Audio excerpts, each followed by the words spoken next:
purpose of the quality management initiative is to bring together the different gene banks and to document the processes that are carried out for the conservation of plant genetic resources, to have a collective and a homogenized way of providing evidence to the world, to the countries that gave the materials to the multilateral system.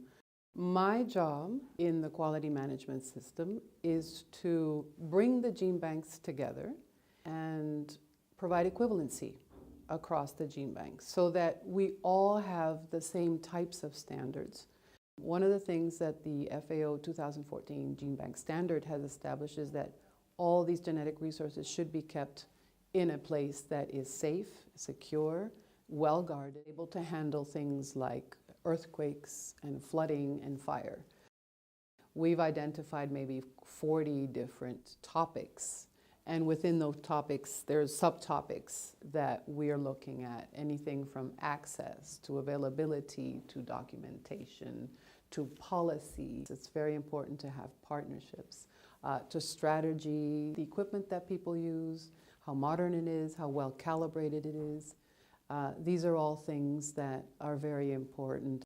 The gene bank managers have identified the minimum quality topics that they would like to achieve between 2014 and 2016.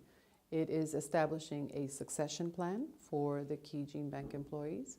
It is developing a risk management and mitigation plan. We have code access entry systems, which makes the gene bank more secure. And lastly, we're looking at labeling all accessions.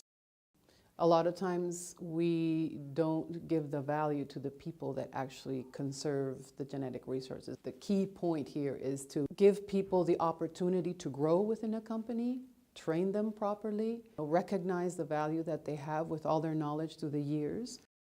QMS is important because it provides certainty. It also provides a way for the gene bank to do their own capacitance building with national partners. So when their methods are very well described and validated, they then can train people very easily by providing them with these documents. The Crop Trust took it upon itself to fund the launching of the quality management system as a help, as an aid towards the gene banks.